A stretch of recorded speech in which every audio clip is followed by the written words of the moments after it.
নমস্কাৰ সকলোকে স্বাগতম জনাইছো চেনেলটোৰ আকৌ এটা নতুন ভিডিঅ'লৈ। সো আজিৰ ভিডিঅ'টোত আমি গুৱাহাটী হাইকোৰ্টৰ জেডাবল এক্সামত যিবিলাক প্ৰিভিয়াছ ইয়াৰত কুৱেশ্যন আহিছিলে সেই কুৱেশ্যনবিলাকৰে টপিকবিলাকৰ ওপৰত বৰ্তমানৰ যিবিলাক সাম্প্ৰতিক ঘটনা প্ৰবাহ আছে অৰ্থাৎ কাৰেণ্ট এফেয়াৰ্ছ আছে সেইবিলাক আমি ডিছকাছ কৰিম।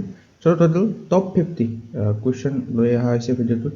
গতিকে ভিডিঅ'টো আপোনালোকে শেষলৈকে চাব আৰু শেষত ভিডিঅ'টো যদি চাই ভাল পায় তেনেহ'লে লাইক এটা কৰিবলৈ নাপাহৰিব। আৰু ইয়াৰ লগতে আপোনালোকে যদি ইয়াৰে পিডিএফখন ল'ব বিচাৰে তেনেহ'লে এই বুকলেটখনত পাব গুৱাহাটী হাইকোৰ্টৰ প্ৰিভিয়াছ ইয়াৰ কুৱেশ্যন ডিছকাছ কৰা আছে। এই বুকলেটখনত জেনেৰেল নলেজৰ লগতে কাৰেণ্ট এফেয়াৰ্ছৰ MCQ বিলাকো দিয়া আছে। টোটেল 1000 MCQ বৰ্তমান এড কৰা হৈছে আৰু এড কৰা হ'ব। গতিকে এইখন যদি আপোনালোকে বাই কৰিব বিচাৰে তেনেহ'লে চিম্পলি এই হোৱাটছআপ নম্বৰটোত হোৱাটছআপ কৰি এইখন পাৰচেছ কৰিব পাৰে। প্ৰথম প্ৰশ্নটো হৈছে at the 2023 rugby world cup which team won the Webb Ellis trophy. 2023 চনৰ ৰাগবী বিশ্বকাপত কোনটো দলে ৱেব এলিছ ট্ৰফি জয় কৰিছিলে। তো ৱেব এলিছ ট্ৰফিৰ বিষয়ে 2023 চনৰ যিটো জেডাবল এক্সাম হৈছিলে তাতে ইয়াৰ বিষয়ে সুধিছিলে। কুৱেশ্যনটো আহিছিলে যে ৱেব এলিছ ট্ৰফি কোনটো খেলৰ সৈতে জড়িত। তো ৰাগবীৰ খেলৰ সৈতে জড়িত ৱেব এলিছ ট্ৰফিটো। তো 2023 চনত লাষ্ট ৱৰ্ল্ড কাপ হৈছিলে ৰাগবীৰ। তো ইয়াতে ৱেব এলিছ ট্ৰফি জয় কৰিছিলে চাউথ আফ্ৰিকা দেশখনে। আৰু 2023 চনত এই ৰাগবী ৱৰ্ল্ড কাপটো অনুষ্ঠিত হৈছিলে ফ্ৰান্সত, য'ত চাউথ আফ্ৰিকা হয় চেম্পিয়ন আৰু নিউজিলেণ্ড আছিলে ৰানাৰ্ছ আপ। তো ৰানাৰ্ছ আপটো মনত ৰাখিব। এতিয়া চাব পাৰে this victory secured a record fourth Webb Ellis trophy for the springbok making them the first team to win back to back titles since 2019। Next কুৱেশ্যনটো হৈছে recently Mizoram's first railway line inaugurated. Mizoram is connected to Assam through which is place. তো আমাক সুধিছে যে শেহতীয়াকৈ মিজোৰামত নতুন প্ৰথমটো ৰেলপথ উদ্বোধন কৰা হৈছে। তো মিজোৰামৰ লগত অসমৰ কোনখন ঠাইৰ সৈতে সংযোগ হৈছে মিজোৰাম ঠাইখনে। তো ইয়াৰে অপশ্যন বিটো হ'ব শুদ্ধ উত্তৰ ৰামনাথপুৰ, অৰ্থাৎ অসমৰ এই ৰামনাথপুৰ ঠাইখনৰ লগত মিজোৰামৰ ভৈৰৱী ঠাইখন কানেক্ট হৈছে। ইয়াতে চাব পাৰে এইটো হৈছে অসমৰ বৰ্ডাৰ লাইন, অসম আৰু মিজোৰামৰ। তো ইয়াতে অসমৰ ৰামনাথপুৰৰ লগত মিজোৰামৰ এই ভৈৰৱী ঠাইখন সংযোগ হৈছে ৰেলপথেৰে। আৰু ভৈৰৱীৰ পৰা মিজোৰামৰ 51.38 কিলোমিটাৰ দৈৰ্ঘ্যৰ এই ৰেলৱে লাইনটো স্থাপন কৰা হৈছে চৈৰাঙলৈ। এইখন হৈছে চৈৰাং। তো ভৈৰৱীৰ পৰা চৈৰাং আৰু অসমৰ এই ৰামনাথপুৰৰ সৈতে সংযোগ হৈছে মিজোৰামৰ ঠাইখন। আৰু মিজোৰামৰ প্ৰথমটো ৰেলৱে লাইন প্ৰধানমন্ত্ৰী নৰেন্দ্ৰ মোদীয়ে ছেপ্টেম্বৰ 2025 ইনোগ্ৰেট কৰিছিলে। নেক্সট কুৱেশ্যনটো হৈছে at the 71st national film award 2025 which actress won best actress award for Mrs Chatterjee versus Norway. এইখন মুভিৰ বাবে বেষ্ট এক্ট্ৰেছ কোনে লাভ কৰিছিলে। তো নেশ্যনেল ফিল্ম এৱাৰ্ডৰ বিষয়েও জেডাবল এক্সামত বহুত হৈছে নাইবা হাইকোৰ্টৰ এক্সামতো বহুত হৈছে। নেশ্যনেল ফিল্ম এৱাৰ্ডৰ বেষ্ট এক্ট্ৰেছ লাভ কৰিছিলে 2025 চনত ৰাণী মুখাৰ্জীয়ে। অপশ্যন চিটো হ'ব শুদ্ধ উত্তৰ। আৰু ফিল্মখনৰ নাম মনত ৰাখিব মিছেছ চেটাৰ্জী ভাৰ্চেছ নৰৱে। ইয়াৰ লগতে বেষ্ট ফিচাৰ ফিল্ম জয়লাভ কৰিছিলে 12 ফেইল এই ছবিখনে, যিখন প্ৰডিউচ কৰিছিলে বিধু বিনোদ চোপ্ৰাই। বেষ্ট এক্টৰ দুজনে লাভ কৰিছিলে, শ্বাহৰুখ খান আৰু বিক্ৰম মেচি দুজনে যুটীয়াভাৱে লাভ কৰিছিলে বেষ্ট এক্টৰ এৱাৰ্ডটো। শ্বাহৰুখ খানে জৱান ফিল্মখনৰ কাৰণে লাভ কৰিছিলে আৰু বিক্ৰম মেচিয়ে 12 ফেইল মুভিখনৰ বাবে লাভ কৰিছিলে। বেষ্ট এক্ট্ৰেছ কৰিলোঁ আমি ৰাণী মুখাৰ্জী। আৰু বেষ্ট ডাইৰেক্টৰৰ এৱাৰ্ড লাভ কৰিছিলে সুদীপ্ত সেন দ্য কেৰেলা ষ্টৰী মুভিখনৰ বাবে। ইয়াৰ লগতে best popular film providing wholesome entertainment, এইখন হৈছে ৰকী অৰ ৰাণী কি প্ৰেম কাহানী। নেক্সট কুৱেশ্যনটো হৈছে who won the best actor award at the Cannes film festival for the secret agent. 2025 চনত কানাছ ফিল্ম ফেষ্টিভেলত এই ছিক্ৰেট এজেণ্ট নামৰ মুভিখনৰ বাবে শ্ৰেষ্ঠ অভিনেতাৰ বঁটা লাভ কৰিছিলে ৱাগ্নেৰ মৌৰাই। তো কানাছ ফিল্ম ফেষ্টিভেলৰ বিষয়েও হাইকোৰ্টৰ এক্সামত আগতে সুধিছিলে। এটা চাব পাৰে ৱাগ্নেৰ মৌৰাই এই ছিক্ৰেট এজেণ্ট নামৰ ছবিখনৰ বাবে কানাছ ফিল্ম ফেষ্টিভেলত বেষ্ট এক্টৰ বঁটাটো লাভ কৰিছে। ইয়াৰ লগতে বাকী এৱাৰ্ডীবিলাকৰ নামো ইয়াতে দিয়া আছে, আপোনালোকে চাই ল'ব। পালমেডৰ লাভ কৰিছিলে ইট ৱাজ এন এক্সিডেণ্ট নামৰ এই ছবিখনে, জাফৰ পানাহিয়ে এইখন ডিৰেক্ট কৰিছিলে। নেক্সট কুৱেশ্যনটো হৈছে the United nations security council UNSC has total of how many members, অৰ্থাৎ ৰাষ্ট্ৰসংঘৰ নিৰাপত্তা পৰিষদৰ বৰ্তমান কিমানজন সদস্য আছে মুঠ। অপশ্যন চি 15 জন সদস্য আছে বৰ্তমান ৰাষ্ট্ৰসংঘৰ নিৰাপত্তা পৰিষদৰ ইউনাইটেড নেশ্যনছ ছিকিউৰিটি কাউন্সিলৰ। এটা চাব পাৰে 5 পাৰ্মানেণ্ট মেম্বাৰ্ছ, 5খন পাৰ্মানেণ্ট মেম্বাৰ্ছ দেশ আছে China, France, Russia, United Kingdom আৰু ইউনাইটেড ষ্টেট। বাকী 10 নন পাৰ্মানেণ্ট মেম্বাৰ্ছ আছে। নেক্সট কুৱেশ্যনটো হৈছে 2025 Padma Bhushan awardee Jatin Goswami is related to which of the following. Padma Bhushan বঁটা প্ৰাপক 2025 চনৰ যতীন গোস্বামী তলৰ কোনটো ক্ষেত্ৰৰ সৈতে জড়িত? Bihu dance, Sattriya dance, Ojapali dance নে দেওধানী ডান্স? তো পদ্মভূষণ এৱাৰ্ডী যতীন গোস্বামী হৈছে এই সত্ৰীয়া নৃত্যৰ সৈতে জড়িত। তেখেত এগৰাকী সত্ৰীয়া নৃত্যাচাৰ্য হয়। ইয়াৰে যদি আমি ইম্পৰ্টেণ্ট পইণ্টখিনি চাওঁ, যতীন গোস্বামীয়ে 1993 জন্ম লাভ কৰিছিলে। তেওঁ এগৰাকী ইণ্ডিয়ান ডান্সাৰ হয় আৰু কোৰিঅ'গ্ৰাফাৰ ফ্ৰম আছাম হয়। সত্ৰীয়া নৃত্যাচাৰ্য তেখেত আৰু গুৱাহাটীত যিটো সত্ৰীয়া একাডেমি আছে তেখেত তাৰ ফাউণ্ডাৰ আৰু ডাইৰেক্টৰ। তেখেতে সংগীত নাটক একাডেমি লাভ কৰিছিলে 2004 চনত। ইয়াৰ লগতে 2008 চনতে তেখেতে পদ্মশ্ৰী বঁটা লাভ কৰিছে সত্ৰীয়া ডান্সত আগবঢ়োৱা অৱদানৰ বাবে। লগতে কেইটা পইণ্ট আপোনালোকে মনত ৰাখিব। এটা চাব পাৰে পদ্মভূষণ এজনে লাভ কৰিছিলে যতীন গোস্বামী আৰ্টৰ ক্ষেত্ৰত আমি পঢ়িলোঁ। তেখেত এগৰাকী সত্ৰীয় নৃত্যাচাৰ্য হয়। পদ্মশ্ৰী 4জনে লাভ কৰিছিলে। টোটেল পদ্মবঁটা 5জনে লাভ কৰিছিলে, এটা পদ্মভূষণ, বাকী 4টা পদ্মশ্ৰী। অনিল কুমাৰ বৰাই লাভ কৰিছিলে, গীতা উপাধ্যায় লাভ কৰিছিলে, জেনাচৰণ পাঠাৰী আৰু ৰেৱাকান্ত মহন্ত। আৰু ইয়াতে পদ্মশ্ৰী এৱাৰ্ডী কেইজনৰ বিষয়ে ডিটেইলছভাৱে দিয়া আছে। আপোনালোকে বুকলেটখন পাই কৰিলে তাতে পাই যাব। নেক্সট কুৱেশ্যনটো হৈছে national legal service day in India is observed on which day? ভাৰতত ৰাষ্ট্ৰীয় আইনী সেৱা দিৱস কোন তাৰিখে পালন কৰা হয়?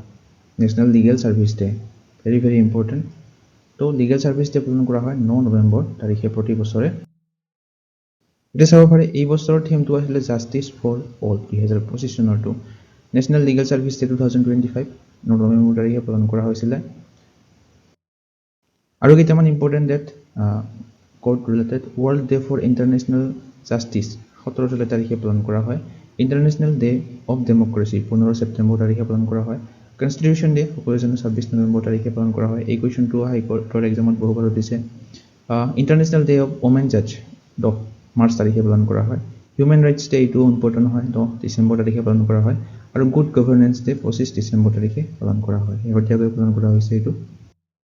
নেক্সট কুৱেশ্যনটো হৈছে which country won 2025 Davis Cup final by defeating Spain?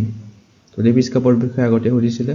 Davis cup 2025 চনৰটো জয়লাভ কৰিছে ইটালী দলটোৱে। অপশ্যন চিটো হ'ব শুদ্ধ উত্তৰ। ইয়াতে চাব পাৰে ইটালী আছিলে চেম্পিয়ন, স্পেইনক ডিফিট কৰিছিলে ফাইনেলত, ৰানাৰ্ছ আপ আছিলে স্পেইন। তো 2-0 পইণ্টত জয়লাভ কৰে 2025 ডেভিছ কাপ। আৰু ইটালীৰ এইটো 4th টাইটেল আছিলে ডেভিছ কাপৰ। আৰু আমাক যদি সোধে ডেভিছ কাপটো কি খেলৰ সৈতে জড়িত? টেনিছ খেলৰ সৈতে জড়িত, এইটো মনত ৰাখিব। নেক্সট হৈছে নোবেল প্ৰাইজ 2025। তো নোবেল প্ৰাইজৰ বিষয়ে আগতে জেনেৰেল এক্সামত বহুবাৰ উঠিছে। তো লিটাৰেচাৰৰ বাবে নোবেল প্ৰাইজ লাভ কৰিছে, অৰ্থাৎ সাহিত্যৰ বাবে লেজলো ক্ৰাস্নহৰকায়ে 2025 চনৰ সাহিত্যৰ বাবে নোবেল বঁটা লাভ কৰিছে এখেতে। এটা চাব পাৰে ফিজিঅলজি মেডিচিনৰ বাবে লাভ কৰিছিলে Mary E Brunkow, Fred Ramsdell, Shimon Sakaguchi. ফিজিক্সৰ বাবে লাভ কৰিছিলে John M Martinis, John Clarke, Michael H Devoret. Nobel prize for কেমিষ্ট্ৰিৰ বাবে লাভ কৰিছিলে অমৰ এম য়াগী, চুচুমু কিটাগাৱা আৰু ৰিচাৰ্ড ৰবচনে। তো নোবেল প্ৰাইজৰ বিষয়ে আপোনালোকে যদি ডিটেইলছভাৱে চাব বিচাৰে তেনেহ'লে অলৰেডি আমি ভিডিঅ' বনাই থৈছোঁ, তাতে ট্ৰিকৰ সহায়ত কেনেদৰে মনত ৰাখিব তাৰ বিষয়ে আমি দিয়া আছে ভিডিঅ'টোত, গতিকে ভিডিঅ'টো যদি চোৱা নাই চাব পাৰে। নেক্সট কুৱেশ্যনটো হৈছে how many medals did India win at the 2024 summer Olympics? 2024 চনৰ পেৰিছ অলিম্পিকত ভাৰতে মুঠ কিমানটা বঁটা জয়লাভ কৰে? তো পেৰিছ অলিম্পিকৰ বিষয়ে আগতে সুধিছিলে। পেৰিছ অলিম্পিক হৈছিলে 2024 চনৰ। 6টা মেডেল লাভ কৰিছে ভাৰতে টোটেল। এতিয়া চাব পাৰে 2024 চনৰ ছামাৰ অলিম্পিকৰ বিষয়ে ডেছক্ৰিপটিভলি ইয়াতে দিয়া আছে। হেল্ড ইন পেৰিছত অনুষ্ঠিত হৈছিলে 26 জুলাইৰ পৰা 11 আগষ্টলৈকে। অপেনিং চেৰিমনি হৈছিলে চিন ৰিভাৰৰ আউটছাইডত। টোটেল 126খন দেশৰ পৰা পাৰ্টিচিপেট কৰিছিলে এই অলিম্পিকত। আৰু ক্লজিং চেৰিমনি হৈছিলে ষ্টেড ডে ফ্ৰান্স এই ষ্টেডিয়ামখনত। বাকী পইণ্টছবিলাকো ইয়াতে দিয়া আছে। গোটেইবিলাক ডিছকাছ নকৰোঁ কাৰণ ভিডিঅ'টো বহুত লেন্থি হৈ যাব। নেক্সট আমি যাম। নেক্সট কুৱেশ্যনটো হৈছে Miss Vantika Agarwal who receive Arjuna award in 2024 is associated with which sport? অৰ্থাৎ অৰ্জুনা এৱাৰ্ডৰ বিষয়ে আগতে বহুবাৰ দিছে। 2024 চনৰ মিছ ভণ্টিকা আগৰৱালে লাভ কৰিছিলে অৰ্জুনা এৱাৰ্ড। কিহৰ বাবে তেখেতে লাভ কৰিছিলে? দবা খেলৰ বাবে লাভ কৰিছিলে তেখেতে অৰ্জুনা এৱাৰ্ড। ইয়াতে চাব পাৰে আন কেইগৰাকীমান অৰ্জুন এৱাৰ্ডৰ নাম দিয়া আছে। মিছ জ্যোতি য়াৰ্জিয়ে লাভ কৰিছিলে এথলেটিক্সত, অন্নু ৰাণীয়ে লাভ কৰিছিলে এথলেটিক্সত, মিছ নিতুৱে লাভ কৰিছিলে, মিছ সুৱাতি লাভ কৰিছিলে, ফান্তিকা আগৰৱাল আমি পঢ়িলোঁ চেছৰ ক্ষেত্ৰত লাভ কৰিছিলে, মিছ চালিম টাটিয়ে লাভ কৰিছিলে হকীৰ বাবে, শ্ৰী অভিষেক হকীৰ বাবে লাভ কৰিছিলে। চ' ফুল লিষ্টখন দিয়া নাই ইয়াতে, PDF-খনত অলৰেডি ইনক্লুড আছে, তাতে আপোনালোকে পাই যাব। নেক্সট কুৱেশ্যনটো হৈছে which sport person conferred with Major Dhyanchand Khel Ratna award 2024। Major Dhyanchand Khel ৰত্ন বঁটা কাক প্ৰদান কৰা হৈছে? 4জনৰ নাম দিয়া আছে।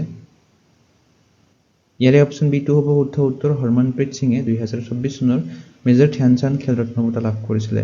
টোটেল 4জনে লাভ কৰিছিলে। বাকী 4জন ইয়াতে আপোনালোকে চাব পাৰে। হকী খেলুৱৈ হৰমনপ্ৰীত সিং আমি পঢ়িলোঁ। ডি গুকেশে লাভ কৰিছিলে চেছৰ বাবে, মনু ভাকাৰে শ্বুটিঙৰ বাবে লাভ কৰিছিলে, আৰু প্ৰবীণ কুমাৰে লাভ কৰিছিলে, তেখেত এগৰাকী পেৰা এথলেটিক্স হয়। চ' গোটেইকেইটা 4জনৰ নাম আপোনালোকে মনত ৰাখিব।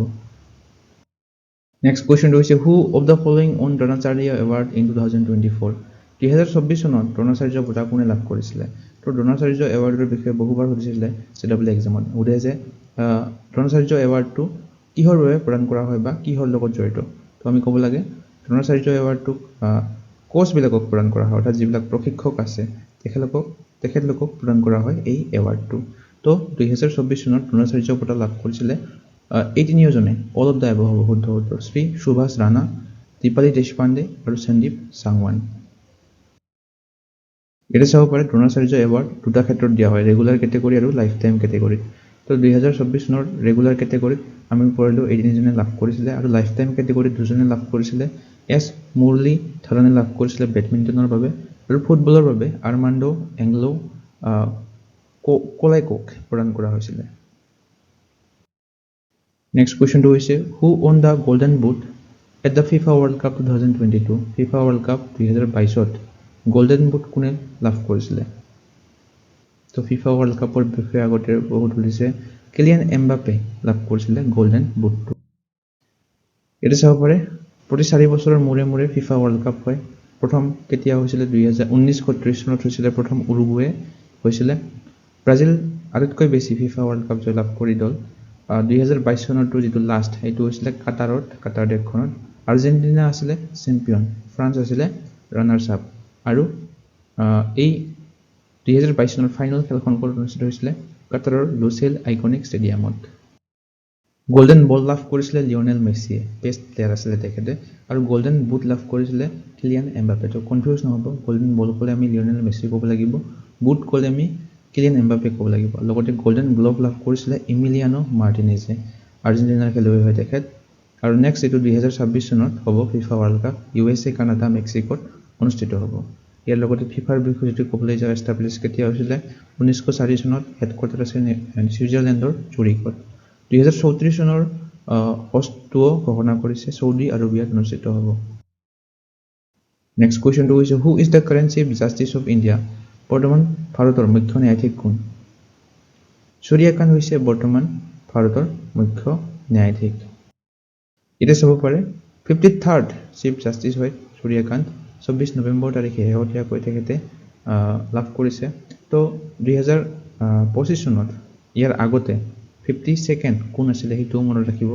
BR গাভাই আছিলে 52nd চিফ জাষ্টিচ। তো তেখেতৰ পিছত শেহতীয়াকৈ 24 নৱেম্বৰ তাৰিখে সূৰ্যকান্ত লাভ কৰিছে নিযুক্তি। আৰু ভাৰতৰ চিফ জাষ্টিচ অফ ইণ্ডিয়াক প্ৰেচিডেণ্টে নিয়োগ কৰে, এইটো মনত ৰাখিব। ৰিটায়াৰমেণ্ট এজ হৈছে চিফ জাষ্টিচৰ 65 ইয়াৰ্ছ। লগতে সুপ্ৰিম কোৰ্ট কেতিয়া এষ্টাব্লিছ হৈছিলে সেইটো মনত ৰাখিব, 1950 চনৰ 26 জানুৱাৰী তাৰিখে। আৰু আপোনালোকে কমেণ্টত জনাব যে ভাৰতৰ প্ৰথমজন চিফ জাষ্টিচ কোন আছিলে। নেক্সট কুৱেশ্যনটো হৈছে who is the current chief justice of Guwahati high court. Guwahati উচ্চ ন্যায়ালয়ৰ বৰ্তমান মুখ্য ন্যায়াধীশ হৈছে আশুতোষ শৰ্মা। অপশ্যন এটো হ'ব শুদ্ধ।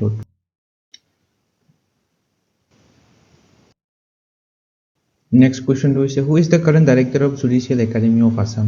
অসমৰ ন্যায়িক একাডেমীৰ বৰ্তমান সঞ্চালক কোন? তো জুডিচিয়েল একাডেমীৰ বৰ্তমান সঞ্চালকগৰাকীৰ নাম হৈছে মীৰ আলফাজ আলী। অপশ্যন এ হ'ব শুদ্ধ উত্তৰ। নেক্সট কুৱেশ্যনটো হৈছে who is the current president of Assam সাহিত্য সভা। অসম সাহিত্য সভাৰ বৰ্তমান সভাপতিগৰাকীৰ নাম আমি ক'ব লাগে বৰ্তমান সভাপতি হৈছে ডক্টৰ বসন্ত কুমাৰ গোস্বামী। নেক্সট কুৱেশ্যনটো হৈছে who is the current governor of reserve bank of India? Reserve বেংকৰ বৰ্তমান গভৰ্ণৰগৰাকীৰ নাম কি? তো সঞ্জয় মল্হোত্ৰা হৈছে বৰ্তমান ৰিজাৰ্ভ বেংকৰ গভৰ্ণৰ। ৰিজাৰ্ভ বেংকৰ বিষয়ে এতিয়া দিয়া আছে মুম্বাইত ইয়াৰ হেডকোৱাৰ্টাৰ আছে। 1935 চনত এষ্টাব্লিছ হৈছিলে আৰু নেশ্যনেলাইজ কেতিয়া হৈছিলে 1949 চনত। আৰু প্ৰথমগৰাকী গভৰ্ণৰ আছিলে ৰিজাৰ্ভ বেংকৰ অছবৰ্ণ স্মিথ। আমি কাৰেণ্ট গভৰ্ণৰগৰাকীৰ নাম কৰিলোঁ সঞ্জয় মল্হোত্ৰা, কিন্তু প্ৰথমজনৰ নাম যদি আমাক সোধে আমি ক'ব লাগিব অছবৰ্ণ স্মিথ। নেক্সট কুৱেশ্যনটো হৈছে who was the chief guest of 2025 Republic day parade? 2025 চনৰ গণৰাজ্য দিৱসৰ পেৰেডৰ মুখ্য অতিথি কোন আছিলে? তো ইণ্ডোনেছিয়ান প্ৰেছিডেণ্ট প্ৰবো সুবিয়ান্তো আছিলে chief guest of Republic day parade 2025। এতে পইণ্টখিনি দিয়া আছে, আপোনালোকে চাই ল'ব। নেক্সট কুৱেশ্যনটো হৈছে Donald Trump is the president of USA from which party? Donald Trump America যুক্তৰাষ্ট্ৰৰ ৰাষ্ট্ৰপতি, তেখেত কোনটো ৰাজনৈতিক দলৰ হয়? তেখেত হৈছে ৰিপাব্লিকান পাৰ্টিৰ। অপশ্যন B2 হ'ব শুদ্ধ উত্তৰ। নেক্সট কুৱেশ্যনটো হৈছে IAAF under 20 championship 2024 was held in which country? তো IAAF ৱৰ্ল্ড আণ্ডাৰ 20 চেম্পিয়নশ্বিপৰ বিষয়ে আগতে সুধিছিলে। লাষ্ট 2024 হৈছিলে, পেৰুত অনুষ্ঠিত হৈছিলে, পেৰুৰ লিমাত অনুষ্ঠিত হৈছিলে। এতিয়া চাব পাৰে পেৰুৰ কেপিটেল হৈছে লিমা, তাতে অনুষ্ঠিত হৈছিলে 2024 চনৰ ৱৰ্ল্ড এথলেটিক্স আণ্ডাৰ 20 চেম্পিয়নশ্বিপটো আগষ্ট 27 তাৰিখৰ পৰা 31 তাৰিখলৈকে। নেক্সট কুৱেশ্যনটো হৈছে the secretary general of United nations Antonio Guterres is from which country? তো ৰাষ্ট্ৰসংঘৰ সচিব প্ৰধান হৈছে এণ্টনিঅ গুটেৰেছ, এইটোও মনত ৰাখিব। তেখেত কোন দেশৰ হয় আমাক সুধিছে, তেখেত হৈছে পৰ্তুগাল দেশখনৰ। নেক্সট কুৱেশ্যনটো হৈছে হু ওন বুকাৰ প্ৰাইজ 2025? শেহতীয়াকৈ 2025 চনৰ বুকাৰ বঁটা কোনে লাভ কৰিছে? তো বুকাৰ প্ৰাইজৰ বিষয়ে আগতে সুধিছিলে। 2025 চনৰটো জয়লাভ কৰিছে ডেভিড চেলিয়ে। অপশ্যন A2 হ'ব শুদ্ধ উত্তৰ। ইণ্টাৰনেশ্যনেল বুকাৰ প্ৰাইজটো মনত ৰাখিব বানু মুস্তাকে জয়লাভ কৰিছে, আৰু ডেভিড চেলে বুকাৰ প্ৰাইজ লাভ কৰিছিলে তেখেতৰ এই ফ্লেছ নামৰ উপন্যাসখনৰ বাবে। বানু মুস্তাকে ইণ্টাৰনেশ্যনেল বুকাৰ প্ৰাইজটো লাভ কৰিছিলে তেখেতৰ চুটিগল্প সংকলন এই হাৰ্ট লেম্পখনৰ বাবে, যিখনক কানাডাৰ পৰা ইংলিছলৈ ট্ৰেন্সলেট কৰিছিলে দীপা বাস্তিয়ে। নেক্সট কুৱেশ্যনটো হৈছে লৰেন্স ৱাং is the present president of which country? Lawrence ৱাং বৰ্তমান কোনখন দেশৰ ৰাষ্ট্ৰপতি? লৰেন্স ৱাং হৈছে বৰ্তমান ছিংগাপুৰৰ ৰাষ্ট্ৰপতি। নেক্সট কুৱেশ্যনটো হৈছে who is the present Indian জাজ in international court of justice? আন্তঃৰাষ্ট্ৰীয় ন্যায়ালয়ৰ বৰ্তমান ভাৰতীয় ন্যায়াধীশ কোন?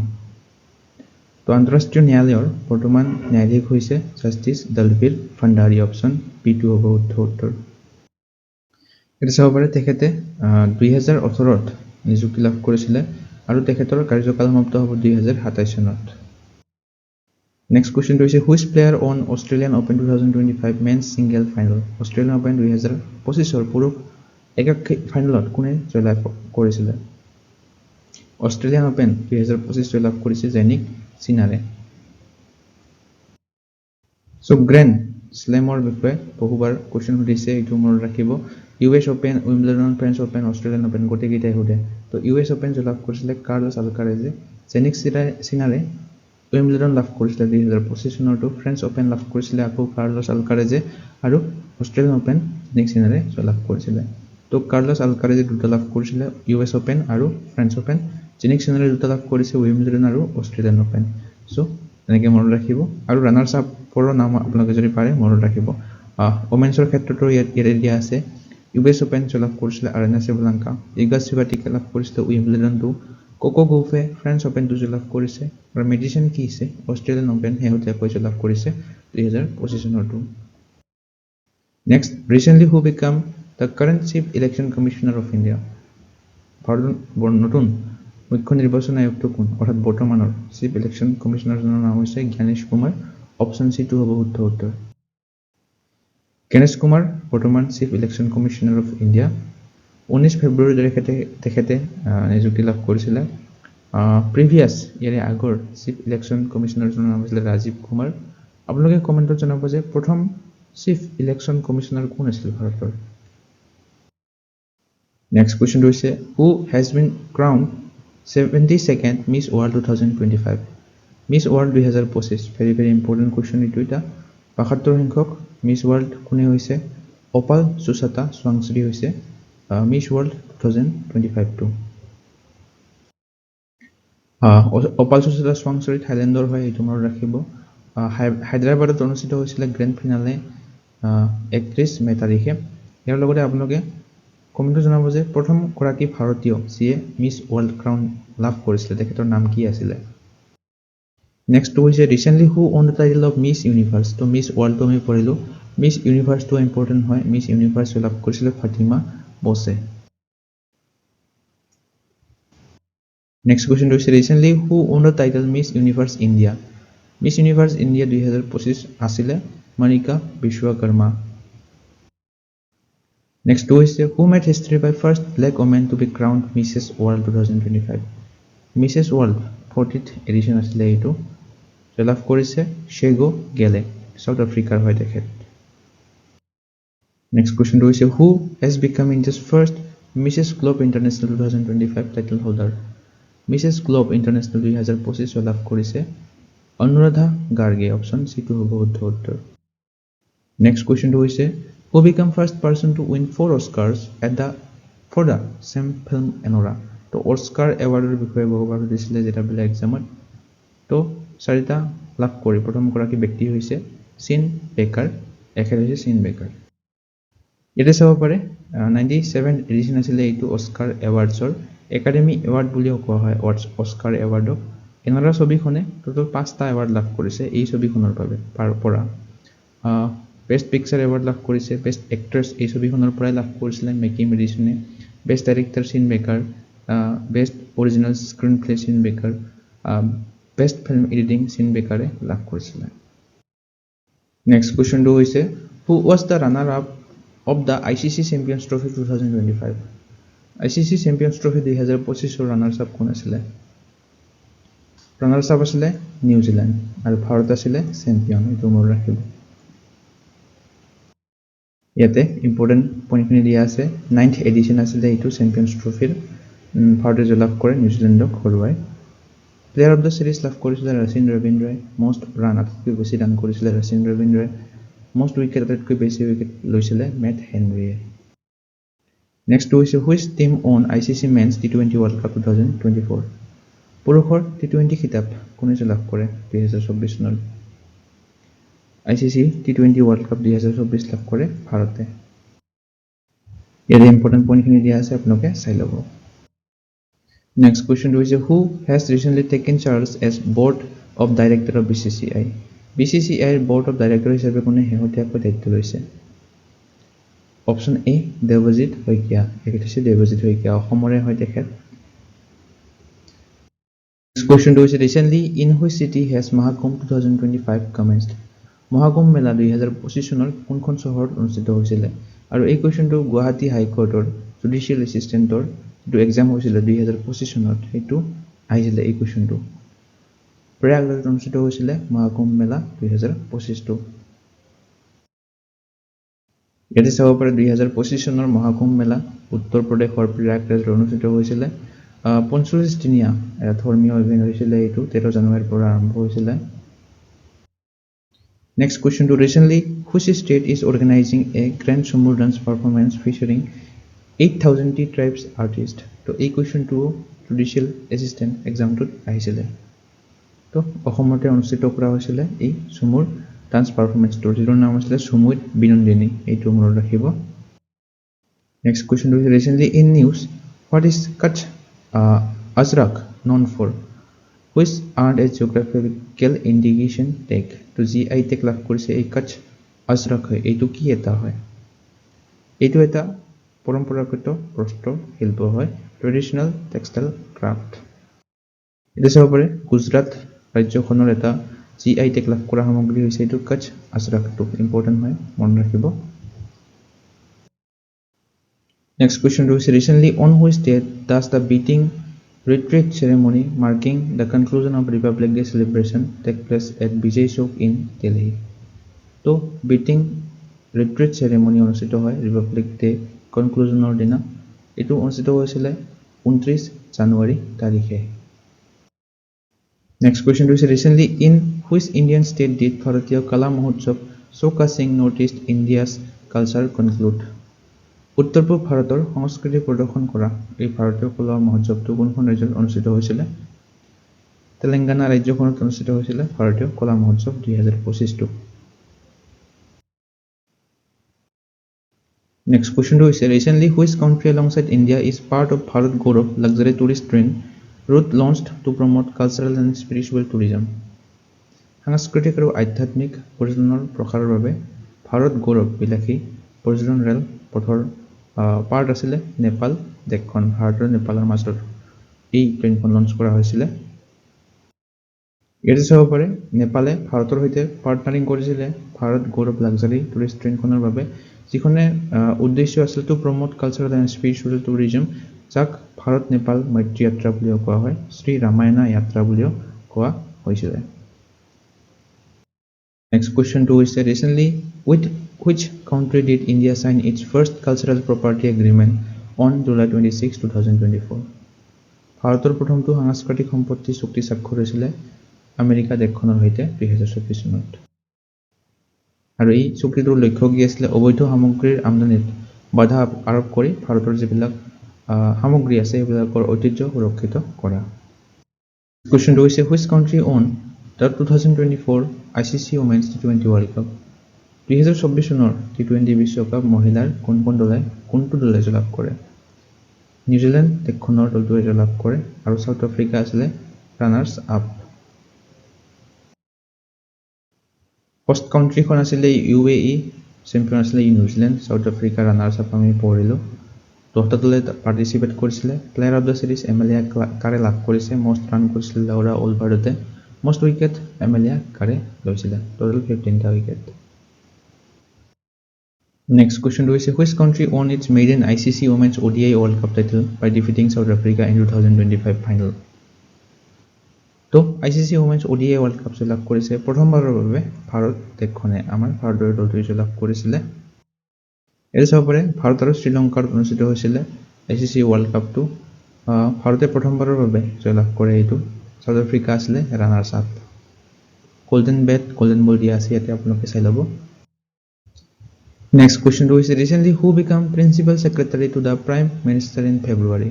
শেহতীয়াকৈ ফেব্ৰুৱাৰী মাহত প্ৰধানমন্ত্ৰীৰ প্ৰধান সম্পাদক কোন হৈছে? তো শক্তিকান্ত দাস হৈছিল principal secretary of the prime minister in February month. তো এখেতে সেকেন্ড প্ৰিন্সিপাল সেক্ৰেটাৰী হয়।